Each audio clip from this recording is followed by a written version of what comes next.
Hello everyone, astro with M Singh में ma'am Singh आप सभी का बहुत बहुत स्वागत करती हूँ। हमेशा की तरह मैं आ गई हूँ आपके पर्सन की डीपेस्ट फीलिंग्स के साथ। देखते हैं कलेक्टिव लेवल पे आपके पर्सन की डीपेस्ट फीलिंग्स क्या हैं इस वक्त और उनका इमीडिएट एक्शन क्या एक्सपेक्टेड है। तो शुरू करते हैं गाइज आज की रीडिंग लेके प्रभु का नाम। हर हर महादेव, जय हो शिव शक्ति, जय हो राधे कृष्णा, जय हो मेरे भाई। सबसे पहले अपने पर्सन को याद कर लीजिए ताकि ज़्यादा से ज़्यादा उनकी डीपेस्ट फीलिंग्स आप तक पहुंच सके इस कलेक्टिव रीडिंग के माध्यम से। आज सुबह इस चैनल पे वीडियो नहीं आ पाई बिकॉज़ मेरी बेटी का बर्थडे है 30 मई को आज के दिन, तो मैं बिज़ी थी थोड़ा ऑब्वियसली। जैसे ही अभी फ्री हुई हूँ मैं रात की रीडिंग पोस्ट करने आ गई आप लोगों के लिए।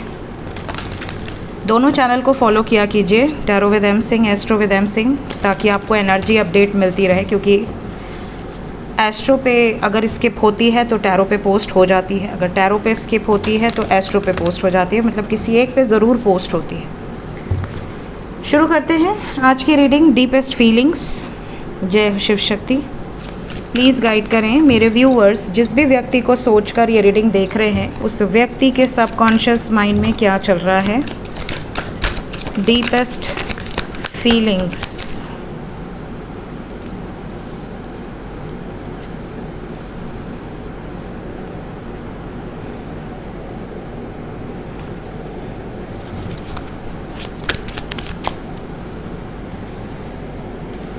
क्लैरिफाई कर दें ईच एंड एवरी कार्ड को। Night of wands, the devil,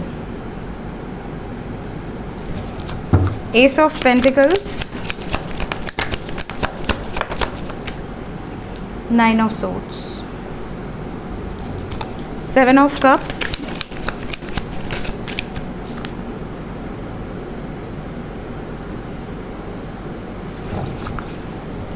Page of Pentacles, Five of Cups, Ten of Swords, Page of Cups, Six of Swords, last Queen of Pentacles, okay, the world. ठीक है, bottom of the deck है हमारे पास moon. अभी इस वक्त अगर मैं deepest feelings की बात करूं तो ज़्यादातर लोगों के पर्सन आपको इस वक्त याद कर रहे हैं, मिस कर रहे हैं। वो आपको कार्ड्स अच्छे से नज़र आए। ज़्यादातर लोगों के पार्टनर्स इस वक्त मिस कर रहे हैं। नाइट ऑफ वॉन्ड्स ऐसी एनर्जी है जैसे ये बहुत जल्दी आपके पास आना चाहते हैं, आपसे मिलना चाहते हैं। और इसे क्लैरिफाई किया है डेविल ने, तो ये कंफर्मेशन है कि they are very possessive about you, obsessed about you. इन्हें ऐसा लगता है कि जल्द से जल्द हम मिल लें, जल्द से जल्द हमारा यूनियन हो जाए, जल्द से जल्द हमें क्लैरिटी मिल जाए। काश हमारे रास्ते के जितने भी कांटे हैं वो साफ़ हो जाए, दूर हो जाए। मैंने पूछा कि एस ऑफ पेंटिकल्स को क्लैरिफाई करें, we have got nine of swords.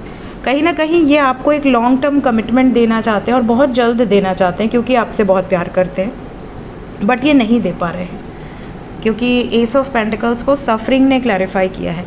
इनको गिल्ट है इस बात का कि जो मैं चाह रही हूँ या चाह रहा हूँ वो चीज़ें हो नहीं पा रही, and that's why they are very confused. इन्हें ऐसा लग रहा है कि पता नहीं सिचुएशन ठीक होगी या नहीं होगी, और कन्फ्यूजन को क्लैरिफाई किया है टू ऑफ वॉन्ड्स ने। एक तरफ आप हैं, एक तरफ कोई थर्ड पार्टी है। आपके पार्टनर स्ट्रेंथ में है, आपके पार्टनर एक डिसीजन ले रहे हैं, लेने की कोशिश पूरी कर रहे हैं। पेज ऑफ पेंटिकल्स को फाइव ऑफ कप्स ने क्लैरिफाई किया विद टेन ऑफ सोर्ड्स। कहीं ना कहीं ये कई बार इनके मन में आता है कि आपको एक जेस्चर दिया जाए, आपसे बातचीत किया जाए। भले अभी परमानेंट यूनियन में समय हो, बट कम से कम बातचीत करके चीज़ों को अगर क्लियर कर लिया जाए, या कम से कम एक साथ बना रहे कि हाँ सुबह उठ रहे हैं तो आप साथ हैं, रात में सो रहे हैं तो आप साथ हैं, एटलीस्ट बातचीत के ज़रिए। तो इनका कई बार मन करता है, फिर इनको ऐसा लगता है कि अगर मैं बातचीत करूँगी या करूँगा और कमिटमेंट के बारे में अगर आपने पूछा तो मैं क्या जवाब दूँगा, कहीं फिर मैं आपको न खो दूँ, कहीं फिर आप मुझसे दूर ना चले जाओ। और ऐसा ना हो कि बार बार इस तरह से करने से आपके ऊपर भी इनका बैड इंप्रेशन पड़े कि ये तो बस धोखा ही दे रहा है, जब आना होता आ जाता है, जब जाना होता है चला जाता है। तो इसलिए ये अपनी यादों में ही आपको बहुत ज़्यादा इमेजिन करते हैं, मिस करते हैं, आपकी मेमोरीज़ में खोए रहते हैं, बट इनका हिम्मत नहीं होता है इनको आपको कांटेक्ट करने का। यहाँ पर क्वीन ऑफ पेंटिकल्स को द वर्ड ने क्लैरिफाई किया, कहीं ना कहीं कंप्लीशन ये चाहते हैं but in a long term basis, ये short term on and off situation वाला कंप्लीशन नहीं चाहते। तो ये इनकी एनर्जी है इस वक्त, डीपेस्ट जो एनर्जी है वो ये यहाँ पर निकल कर आई है। देखते हैं इमीडिएट एक्शन क्या एक्सपेक्टेड है, क्या एक्शन एक्सपेक्टेड है मेरे व्यूवर्स की तरफ, क्या एक्शन लेंगे आपकी तरफ आपके partner.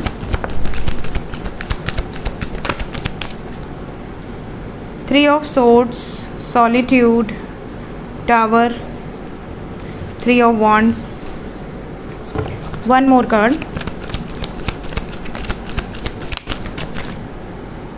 Two of cups with the magician. ठीक है, three of swords and tower क्यों आया है नेक्स्ट एक्शन में? ओके, 777। यूनियन में कोई इशू तो नहीं आएगा, स्पिरिचुअल यूनियन नहीं, सन की एनर्जी है with ace of pentacles with chariot, ये कंफर्म करना ज़रूरी था। तो सबसे पहले तो जितने भी लोग ये रीडिंग देख रहे हैं, टाइमलेस रीडिंग है, जब भी आपके सामने आएगी आपसे रेजोनेट करेगी। 3 दिन के अंदर की एनर्जी है ये, 3 दिन मैक्सिमम, मिनिमम 30 घंटे के अंदर की एनर्जी है। इस 30 घंटे के अंदर कुछ लोगों के पार्टनर बिल्कुल डिटैच रहेंगे, कम बातचीत करेंगे, चाहे आप कांटेक्ट में हो तो भी ये चीज़ें आपको दिखेंगी कि आपके पार्टनर आपसे डिस्टेंस बना रहे हैं, कम बातचीत कर रहे हैं, बहुत ज़्यादा एक्सप्रेसिव नहीं है, थोड़ा सा डिस्टेंस ऐसा है कि इग्नोर वाली फीलिंग आपको आएगी कि बिल्कुल इग्नोर ही कर रहे हैं। तो जो यूनियन में है उनको ऐसा लगेगा, और जो यूनियन में नहीं है उनका फ़िलहाल ऐसा अभी आपको ऐसी फीलिंग आएगी कि कहीं हमारा रिश्ता ख़त्म ना हो जाए, कहीं मेरा पार्टनर धोखा तो नहीं दे देगा या दे देगी, इस तरह की वाइब्रेशंस आएंगी। थोड़ा सा हैवीनेस है यहाँ पर, और कुछ लोगों की एनर्जी में ये भी है जैसे आपको नेगेटिव थॉट्स बहुत ज़्यादा आएंगे। जब मैंने इसे क्लैरिफाई किया तो यहाँ पर स्टैंड योर ग्राउंड की एनर्जी है विद द डिसेप्शन।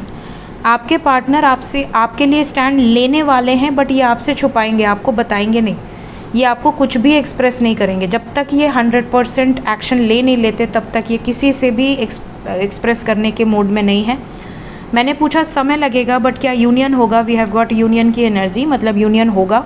मैंने पूछा ये यूनियन होगा ना, इसमें कोई प्रॉब्लम तो नहीं है? We have got sun with ace of pentacles and chariot, definitely होगा, नो डाउट इन दिस। थोड़ा समय लग सकता है बट ये चीज़ें होकर रहेंगी। तो अगर आप नो कॉन्टैक्ट में हैं तो आपको 3 दिन वेट करना है, पेशेंस रखना है।